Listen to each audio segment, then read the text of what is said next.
আমার স্বামী আমার বাপের বাড়ি আমার নামে 10.5 শতক জমি আছে।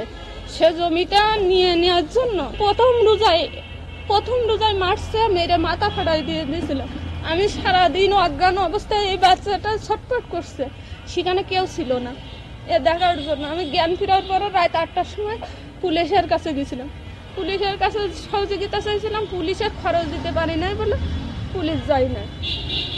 ওইভাবে আমরা এই পর্যন্ত আসি। গত রাতে আমাদের আবার রাত 11টার সময় দরজার ভিতরে যেয়ে আমার 4টা আঙুল দরজা চিপার মধ্যে দিছে, দিয়ে আমার বলতেছে যে আমি তোরে ডিপোজিট দিছি, তুই এই 10 কাঠা জমি ভাই বিক্রি করবি না আমার নামে দিবি। হ্যাঁ, আমি ওই সারা রাত ওইভাবে ছিলাম। সকালবেলা আমি এখন আইনের মাধ্যমে আসছি। আমার শ্বশুর বাড়ি নিয়ে গেছে আমার মা, ও থেকে আমার নিয়ে গেছে। এর আগে আমার কাছ থেকে আমার যখন বিয়ে হওয়ার কিছুদিন সংসার করার পরে আমার কাছে 5 লাখ টাকা নিয়ে নিছে। 5 লাখ টাকা ইসলামী কলার ইসলামী ব্যাংকের থেকে ওটাই নিয়ে নিছে। আমার গলার চেন ছিল, আংটি ছিল, সেগুলো সব কানের দুল ছিল, সেগুলো নিয়ে নিছে। তারপরে আমি চুপচাপ ছিলাম যে দেখি যে সে ভালো হয় কিনা, ভালো কথা আসি কিনা। ওর মা বাড়িতে নিয়ে গেছে, আমরা তখন সাতক্ষীরা থেকে চলে গেছি। যাওয়ার পরে ওর মা আমাদের ভালো মুখে আমার ডেকে নিয়ে গেছে যে তুমি বাসা আসো, তোমার কোনো সমস্যা হবে না। আমি বাড়িতে গেছি 5 লাখ টাকা নিয়ে, ও ব্যবসা করবে বলে নিয়ে চলে যাওয়ার পরে ওর মা বলছে যে আমার ছেলে তোমার কাছ থেকে টাকা নিছে, তার সমস্যা নেই, তুমি বাড়িতে আসো। আমি বাড়িতে গেছি, ওর মা আমার পরে বলতেছে যে হলো 5 লাখ এই তোমার জমি বিক্রি করো, জমি বিক্রি করে তুমি আমার ছেলেরা ইটালি পাঠাই দাও। আশেপাশে লোহাখড়া গ্রামে আশেপাশে সবাই বলতেছে যে তুমি জমি বিক্রি করে না, তুমি 5 লাখ টাকা দিছো, তাহলে তুমি আমার জমি বিক্রি করে দেবো। আমিও সেটা আমি বলছি আমার একটা বাচ্চা হয়েছে, আমি এখানে বাচ্চা নিয়ে কোথায় যাবো, আমার মা বাপ কেউ নেই।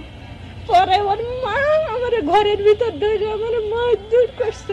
আমি কোনো রকম জানটা নিয়ে আর আমি এই বাচ্চাটা নিয়ে পালাইছি। আমি নিজের একটা পরনের কাপড়ও আনি নাই, একটা জামা যে পরে বেড়াবো সেটাও আনি নাই, আমাদের কিচ্ছু দেয়নি। রূপা দীর্ঘ 6 বছর আগে সে সৌদি আরবে কাজ করত। ওখান থেকে ফিরে আসার পরে সে বিবাহ করে এবং তার স্বামী নেশাগ্রস্ত। সে সৌদি আরবে থাকা অবস্থায় যে যতগুলো টাকা আনছিল সে টাকাগুলো ইতিমধ্যে নিয়ে নিয়েছে। এখন রূপার নামে কিছু জমি আছে, জমিটা বিক্রি করে সে বাইরের দেশে যাবে বলে তাকে বিক্রি করার জন্য চাপ দেয়। সে রাজি না হওয়ার ফলে যেটা হয়, একটা ছোট বাচ্চা আছে 10 মাসের, এই বাচ্চা সহ তাকে বিভিন্ন সময় সকাল বিকাল মারধর করে।